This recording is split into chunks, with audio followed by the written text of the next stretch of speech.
welcome back to another episode of The Male Perspective. I am your host, Lana Reid, and today I'm so tickled. I love talking about this topic. I have a young man with me by the name of Marcus Brown. He is the creator of the project, Know Your Worth King, and I can't wait to get into that. But first and foremost, welcome to the show. Thank you for making time for me today. Thank you for having me. I'm really excited for this. All right. So Know Your Worth King. It's a project that I stumbled across you on Instagram, and I was so excited because I have been on my soapbox for 3 decades now, promoting, supporting, uplifting Black men. And it's been a lonely journey sometimes. So I always love to see other people doing the same thing. So first and foremost, I want you, in your own words, to tell the audience what is the movement, the project, Know Your Worth King, what it's about and why you started it. Yeah, so I can start on what it's about and then go into that. So, well, first, Know Your Worth King is a project to promote positivity for Black men. I grew up with positive Black male figures in my life. My father, uncles, coaches, family friends. And one thing I noticed in the media, there seems to be this depiction of Black men that we're aggressive, we're criminals, we're bad fathers, we don't love Black women. And I wanted to change that narrative by creating my own narrative. So the thing that started it really was one day I was just kind of watching TV and I just noticed a lot of Black male negativity. And I was just always seeing things that just sort of it frustrated me, and I decided to create this to number one show myself, but also other Black men who are doing amazing things, and to the Black men who may be dealing with certain things in their lives, who may not be to the point where they're not doing the things that they should be doing. I don't want to necessarily put them down because I feel like if you're putting them down, they're never gonna come and learn.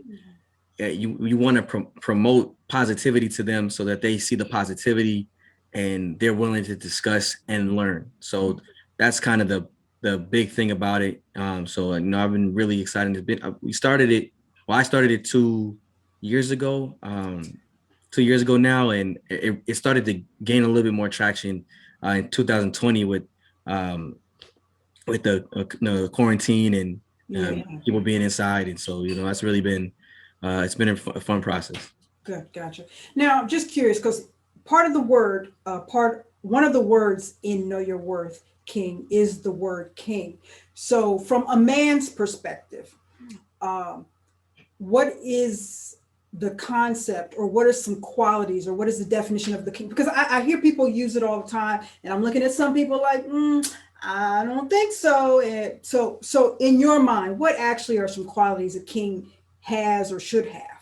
Well, I think every man can be a king. Mm-hmm. So I always use this analogy. Think of the movie The Lion King. Okay. So Simba ran away from Pride Rock and did not know and realize he was the king of the jungle, right? Mm-hmm. So a lot of men go away from their Pride Rock and don't understand what type of value they have. Mm-hmm. And so being a king, being a king is not necessarily being the best person to ever live on earth or being just a good person. There's certain values as a man, being accountable, being a leader, and all men have that capability. Some men just understand it earlier. Some men just learn it faster, or sometimes the environment that some men live in may not be an environment where they learn to be the leader that they should be. And so what we hope to do with Know Your Worth King is to teach those values and show these men that they have amazing value, whether they come from an environment with no father figure, no male figures, or they come from an environment where they have plenty of male figures. Okay. Listening to you talk, so the Know Your Worth King project, it seems to be a space for men to come together in bond, which is it's very important. And listening to your introduction where you talk about you came from a a backbone, a foundation of seeing strong Black men growing up. And then, as before we even opened, I was talking about you belonging to a Black fraternity, which is another brotherhood of Black men. Um, it's very important to have a strong brotherhood around you. And sometimes I think maybe the lack of accountability that some kings or kings to be don't learn, or losing your way, comes from not having a strong brotherhood situation. Is this something that you possibly see, the disconnect in some of the, I want to say younger generation, or the brothers today? So I think with the younger generation is they're just more misunderstood. They have a different idea of what it is to be a man, and a lot of times we have to understand that a young man is still influenced by what's around him. He's a sponge to the media Mm, and the music and sports. Whatever he's watching, he's going to sort of instill that into his character and who he is as a person. So if you think about like myself, I mean, I grew up, I grew up I was born in 1992. So I grew up, my teenage years is the early 2000s. mhm, And so I grew up looking at rappers and wanting to wear the Jabot jeans and big mhm, t-shirts, wanted to wear my hat, tipped like Ti and all those things. And so they're influenced by popular media. So they're gonna see the rappers wearing chains, and they may hear in the music that they're saying certain things and doing certain things. But what happens is it's up to us as the older generation to guide them to manhood. It's up to exactly. us to teach them what is right and what is wrong. And I'm actually a teacher. I'm a PE teacher in Boston Public Schools, and to even today, like I'll have a conversation with my students and we'll have real conversations, not sugarcoat anything. I'll Mm, have legit conversations and say, hey, look, straight up, as a man, what do you think a man is? And see what they think of it. And mhm, that's really important because we tend to, as adults, say, I'm the adult, just listen to me.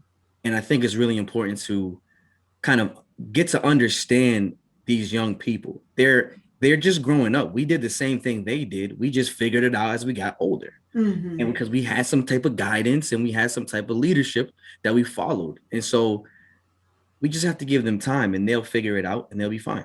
Okay, okay. Now, I just heard you say that you're a school teacher, and that's another issue or dynamic for young Black boys, is this concept of the school to prison pipeline. And a lot of times we see in school systems, public school systems, Black boys are disciplined disparagingly different than other children. They're sent to special ed more often than other. Is that, as a teacher, is that something that you're seeing in your school system? So for me personally in Boston Public Schools, that's something that's actually been talked about a lot. Okay. One thing that is I personally as a teacher have done is try to leave myself open to students of color, especially. Mm-hmm. And I'll be open about that. I'm open to all students, but I have a special uh, you know part of my heart that cares about the young students of color, especially the young Black men. Because I try to explain to them things like you have to understand that yes, we want the world in a perfect world to be equal, be equitable, excuse me. I think that's a better word to use, Mm-hmm. um, but it's not. And so you have to understand how to maneuver in a certain way. I have a son and I'm going to teach him the same things. Like, look, you may have Jimmy may be your friend, but Jimmy lives a different life than you because of his skin color. And it may not be fair, but that's life. And you got to figure out how to maneuver past that. Mm-hmm. And so when it comes to the school to prison pipeline system, I think the big thing we need to do is we need to have people in the schools at a young age who are men. And I think the problem is a lot of times is we grow up mostly with female teachers. Mm-hmm. So we don't identify with anybody there. Mhm. I sometimes think about, like, I've taught at an elementary school, and I said, I might be the only black male teacher that a child may ever have. So Mm. that impact needs to be huge. And so I worked at elementary school last year, and I'm in a high school. Um, How many other black male teachers are in the teachers conference room with you?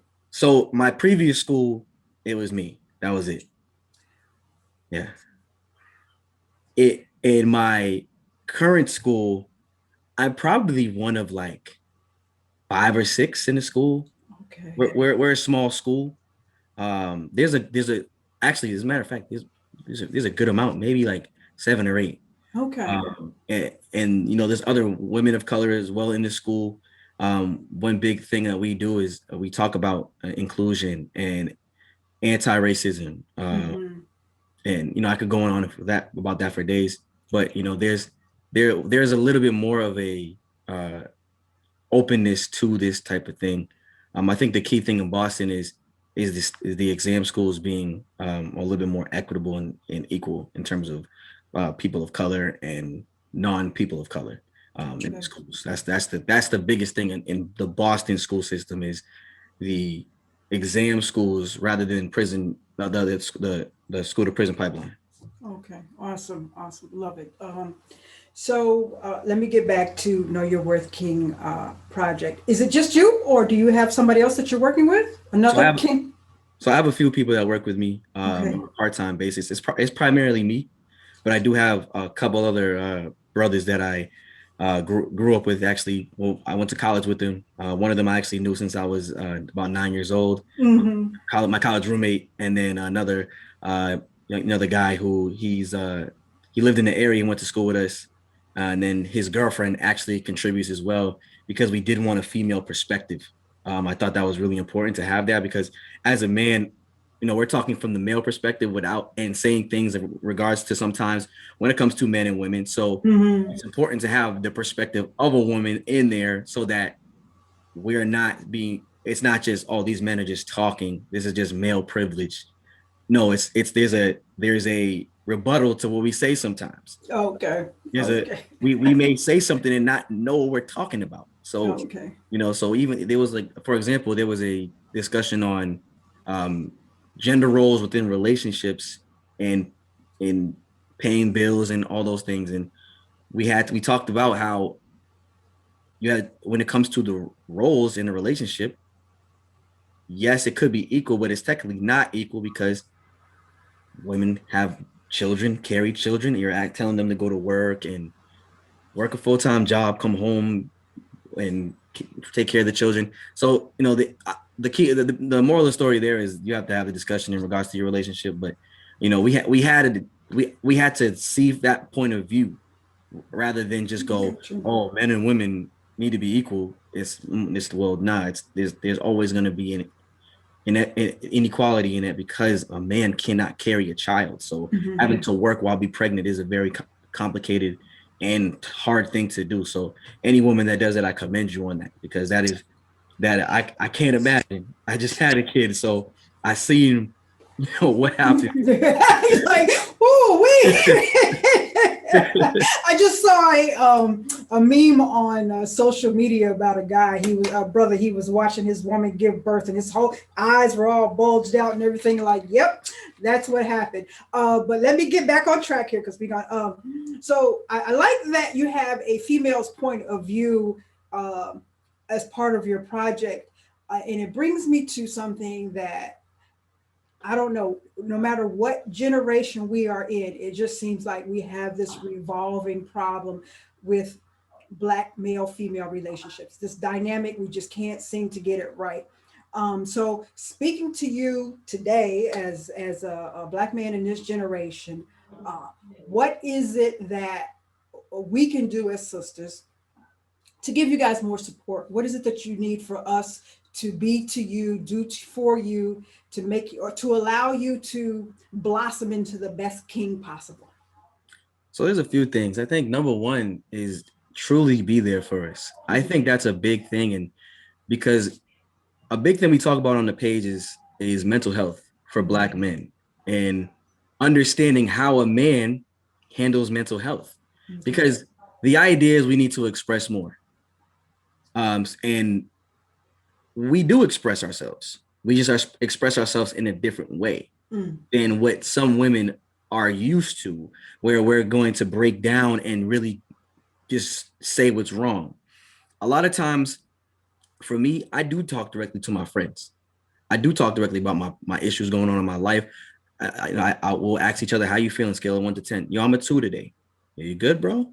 Or and what happens is a lot of times some men and women do this as well, but a lot of times with men, a big thing with us is we don't necessarily want to express our emotions when we're not ready.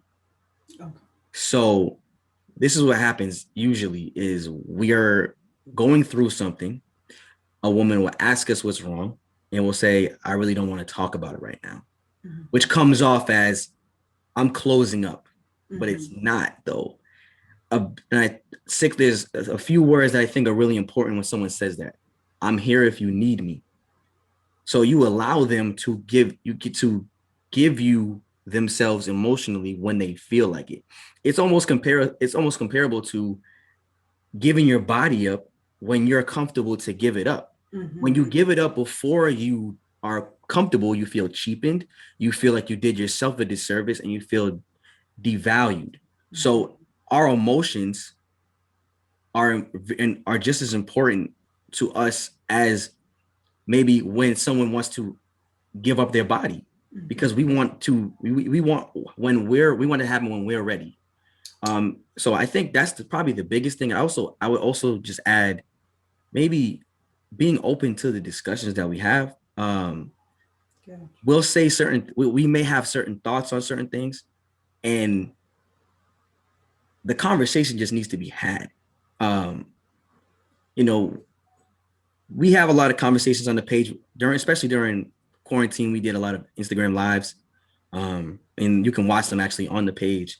And one of the things was just having the conversation between Black men and Black women, because there's the number one, the media creates so much division between us. They talk about Black men not being interested in Black women, but 88% of married Black men are married to a Black woman. Mm-hmm. So the idea that Black men are not interested in Black women and want women from other races is something that the media is giving you. Yes. It's not the reality. Mm-hmm. Talking about our emotions, like I just mentioned, talking about how we see relationships, Mm-hmm. what we do for our mental health, like video games. We mentioned video games and why they're so important for mental health for men. It's not just the game, Mm-hmm. it's my way of escaping and relaxing. I Mm-hmm. don't maybe I don't like to do yoga or other things like that. I personally love yoga, but some men may not. You know, so those things are really important. I think the last thing is just we need to just stop bashing each other. You Gotcha. know, at the end of the day, nobody cares about us more than ourselves. That's You true. know, so saying, men ain't this and women ain't that, and I'm not gonna use the terms that they use, but it can get real vulgar. It can get, oh, they all they do is lie, all they do is this, and we got to stop that, Yes. because if you're saying that about me, I don't want to hear what you have to say about me. Mm-hmm. I don't want to hear what you have to say. So I don't Gotcha. want to hear you. I don't want to hear anything you have to say about men. I don't want to hear what you have to say about Black men, especially because what everything you're saying sounds bitter, and that goes both ways. True. That goes both ways. True. So True. it's like it's even in the music we listen to. It's in television we watch. So it's something that I think is really important to. We need to nip that in the butt and get rid of that, because we talk about loving each other, but then at the end of the day we still do the same thing. And I think it's really important to move past that and really truly genuinely love each other and take care of each other. Right. Mm-hmm. You brought up. Let me see if I can remember because I want to make sure I'm old now. So hold on. Let me. You brought up we communicate differently. And I hope I give these relationship seminars to women, and that's one of the things that I point out, that women really need to understand the communication process, or the let me think this through process for men is very different for women. Women tend to want to talk through the mental process. I'm thinking this and da da da da da da da, and talk through the problem. But on the other end of the spectrum, men think about the whole problem and then they talk about it. And I think if women can just really understand that, it will enhance our understanding in our communication with each other. You know, let him go over there, process it. He'll come back to you. It doesn't mean he loves you any less, or he's over there with thinking about another woman or thinking about this or whatever. He's just trying to go through this, and then he'll bring it to the table. Whereas we're not used to that as women. We want to come home and at work today, and so and so, such and such and such and such, we want to talk through the problem. So that was one of the things that I want to say. That's I like that you have brought that up. And then one of the other things that I do in my seminars is I always tell Black women, be careful of how you're constantly, consistently speaking about Black men, because they're listening to that. They're internalizing that. And there is only so many times you can tell a man he ain't, before he starts to say, okay, well, you keep on saying this. I'm just going, hey, why should I try? You think I Exactly. this, what I'm saying? So I always try to reinforce with women, how you're speaking about men is really telling them how I should act. So you don't have any expectations of me. So um I love that. I love that. I love it. Like I said, anybody on the same page trying to get us together collectively, because I think that we as Black men and women really need to appreciate the outside forces that we're buying into, that's really just causing all this tension that we have within us as a community, in our relationships, in our parental structures, and all of that stuff. So kudos. Woo-hoo, woo-hoo. Now I want to ask you a question, because I saw the cute little son on the page. Congratulations on fatherhood and everything. Um, we are currently, as we're taping, we are in the midst of this trial for the murder of George Floyd. And I'm wondering, as a king charged with raising a future king, when the time comes, what is the conversation going to be like when it comes to telling him how to interact with law enforcement out there in these streets? It'd probably be the same conversation I was given as a child. This is like generational, like this is number one. Be respectful. I think a lot of times what happens is uh, some men they may not receive that conversation because maybe they may not be in a situation. For example, if they live without people of color who have been through what a lot of Black men, including myself, have been through with the police and driving on the highway or and down the street on a dark night, they may not have understand it to the full knowledge of what it really is. So they may not have the conversation. They may have thought it was just a one and done thing. But obviously now we have the video, so it shows, so you see all that. But I think it'll be, first is, be respectful. Mm-hmm. Don't say just say yes, sir, no, sir, yes, ma'am, no, ma'am, hands on the wheel. Before the police officer even gets to the car, have your license, registration, any paperwork you need on the dashboard so he can grab it or she can grab it, because you don't want to make any sudden movements. Mm-hmm. When it comes to the police, I think it's really important to understand that, number one, I don't think it's anger or hatred that they're doing what they're doing. I think it's genuinely just fear. They're Mm-hmm. afraid, and because they don't know. They grew up possibly never experiencing many Black people. Mm-hmm. They grew up seeing images of Black people in a negative light. I knew girls in college that didn't see a Black person until they were like late teens. They were probably 16, 17. Mm-hmm. So, so that's a real thing. And so these police officers may have never grew up in Baltimore or Chicago.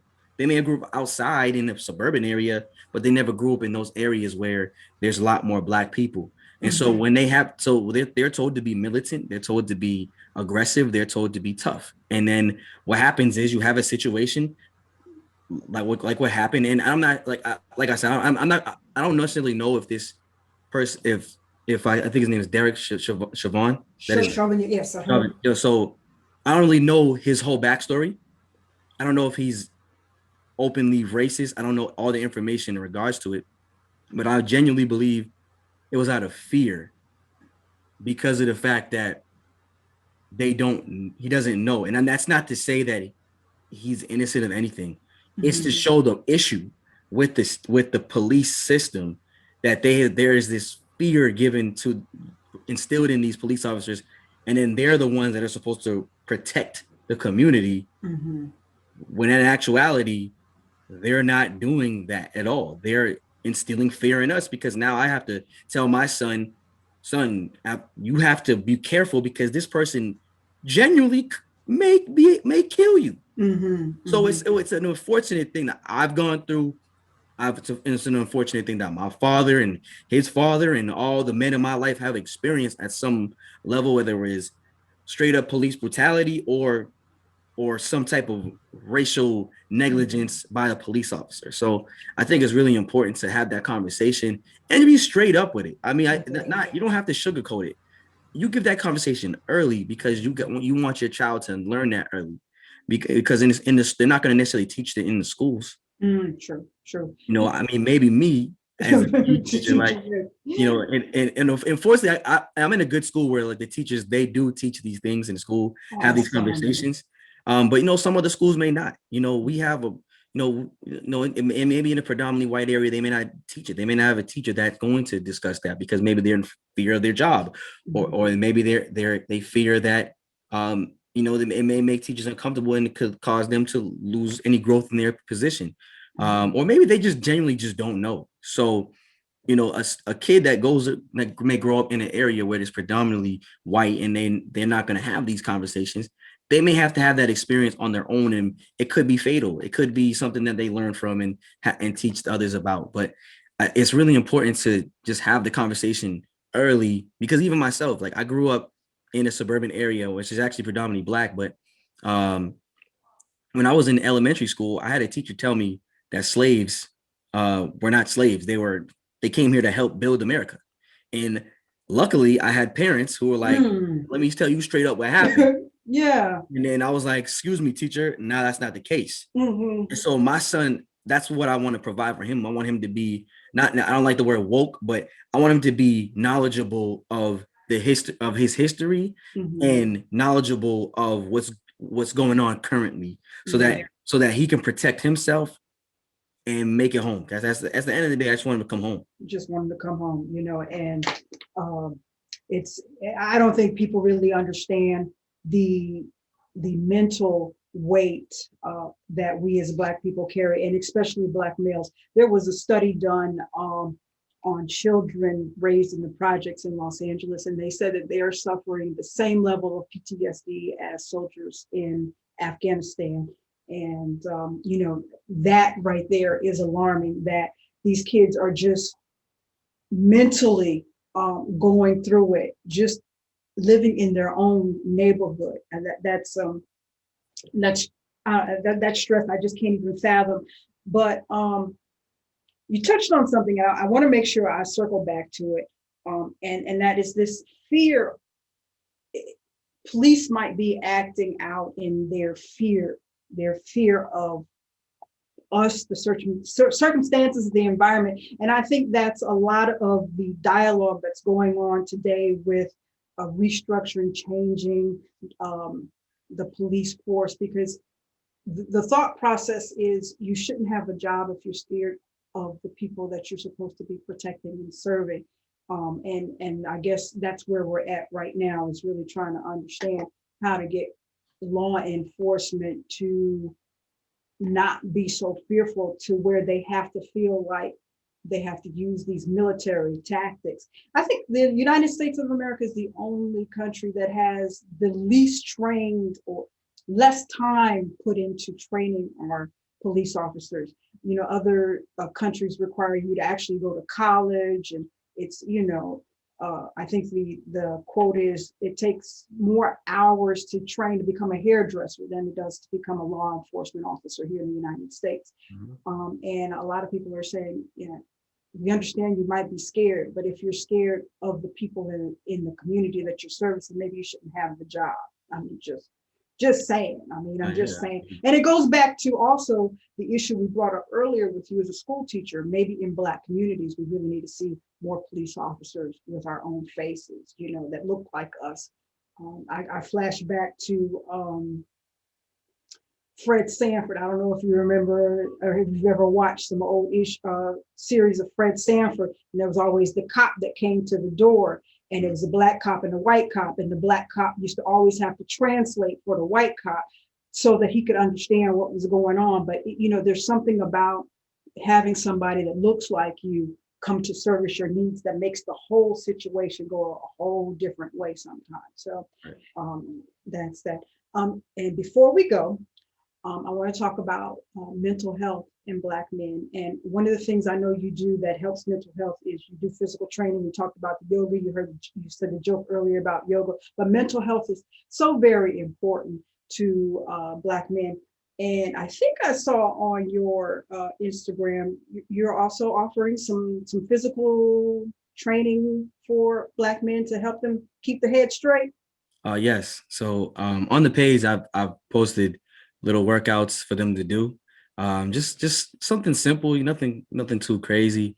Um, just because I think it is important to be physically, mentally, emotionally, and spiritually fit. Your body's fit, but your mind and your spirit is not, then you're gonna have an imbalance in life. You can even if you look at these celebrities, you see these people that have an aptitude of like a large amount of wealth, and they aren't happy. Mhm. So the key thing is to really take care of your mental health and really take care of your physical health as well, because those things go hand in hand.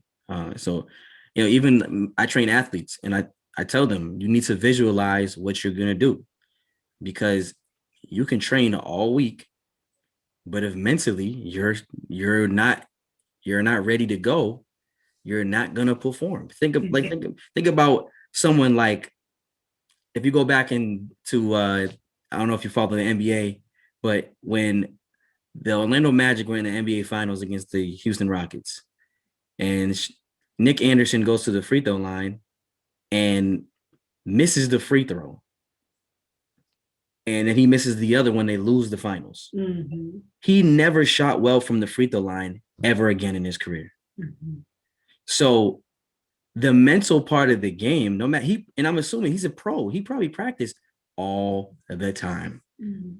And the mental part, it was just locked in his brain of that miss in the finals. Mhm. So he just struggled in that moment. He lost his confidence at the free throw line. And so, you know, taking care of your mental health can help your performance as a man in terms of just being able to perform at work, being able to have energy for your entire life, and having the energy to take care of yourself. Because if your mental health is bad, usually your other aspects of your life go away. You stop eating well, you stop working out, you don't want to pursue those goals that you have. And so that takes away from who you are, because you can do amazing things, but it's just that mental block that's blocking a lot of people. And just I think one thing that's really improving is men being able to express how they feel when they, like I said before, when they're ready. you know um Saying I'm a two today, and that's okay. You can be Mhm. a two today. It's not about, well, you want to talk about it, let's talk about it so we can get it better. No, I don't really want to talk about it. I just want to have, Mhm. I'm a two today, I'll be okay. All right, well, Mhm. if you need somebody, I'm here, bro. That's how it is. And so just understanding how black male mental health works is a key into the growth of the mental health field in regards to Black men. Because if we just understand how they function and not just forcing them to just come out and express how they feel, then I think a lot more men would express how they feel if we just didn't make them go, please say something. You're not saying Yes, yes, love it, love it. Mental health. Um, and I enjoy the fact that you're giving an arena for this to be. I have been blessed a lot of times to be able to go sit in the corner at what is commonly known as your mental health therapy for Black men, and that's the barbershop.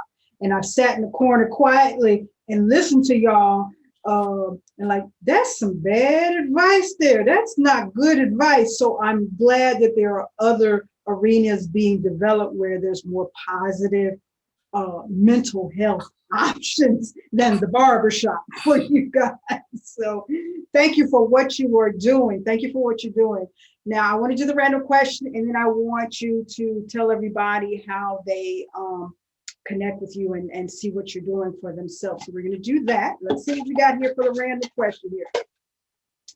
Let's see what we got here. When it comes to toilet paper, is it over or under? it's over. He said that with no hesitation. I can't stand when people put it under. What are you doing? That's Awesome. My friend. All right. So how do we connect with Know Your Worth King and check out one of your, you go live and all of that stuff, right? Yes, we haven't done a live in a little bit, just because of schedules. I'm in grad school, I'm teaching, Awesome. coaching. I'm coaching at a college. I'm coaching AAU basketball. Love it. And I'm also, with my son. So, it's a lot. We haven't done a live in a long time. We did do a couple Clubhouse conversations that went really well, and we had some different perspectives from all angles, which was really cool. But you can definitely contact us at the Know Your Worth King. That's at KNOWYOUR WORTHKING. You can contact us there. We actually even have conversations with men when they're just going through something. I'm going through something. Tell me what's going on. You good? And we'll just have a conversation, and we'll have that conversation if need be. If there's anything people looking for, we'll do the research on it. We'll talk about it, whether it's domestic violence, which is a big thing, and or whatever. But also I do personal training. I do strength and conditioning. My schedule's been really busy with that, trying to fit everything in, but if you are looking for strength and conditioning information, so if you're looking to learn about exercise science, you're an athlete looking to become a more knowledgeable athlete to help you become an elite athlete, follow MB Performance 100. So go ahead and follow that page. That page, you'll learn about anatomy. You'll learn about different exercises to help you perform at your best, and why us coaches give you certain exercises. A lot of it is stuff that your strength coach at your college knows, and maybe they haven't talked to you about it because maybe they didn't have the time. But this platform will be used to help those just learn more about exercise science, learn about their bodies to help them turn themselves into that elite athlete they want to be. And it's a subsidiary of my business, Glow Up Fitness, which is my personal training business. So Glow Up Fitness is GLOUP Fitness. So go ahead and follow that too. We're doing a lot of things out here, trying to help the world. I said this to my students earlier. I said my goal is to never die. I want to live forever and be immortal. Legacy. That's your legacy. My legacy will never die. I have my son here. I have my impact I have on people, and my goal is to always leave every person that I speak to and meet with a positive light about me, and maybe there's something I said that helps them better themselves, and they pass that on to somebody else. So hopefully, maybe I said something today that influences somebody, and they go out and help another brother out. So a true king. That's right. Awesome. Real quick, let me be nosy. What you going to grad school for? So I'm studying physical education with a concentration in strength and conditioning. Kudos, kudos, kudos. I love it, love it, love it. Doctor coming soon though. Hey, keep on, keep on. You know, a true king always has his hands in many projects, so I wouldn't expect any less of you. I'm expecting more and more great things of you and your tribe and your kingdom and your little one and everything like that. So I just can't wait to see everything flourish. Thank you. Well, I thank you for hanging out with me and making time with me. I truly appreciate it. I appreciate it as well. Thank you for having me on. This was really fun. Awesome. That's all for this week's episode of The Male Perspective. I'm your host, Lana Reid, and I will see everybody next time.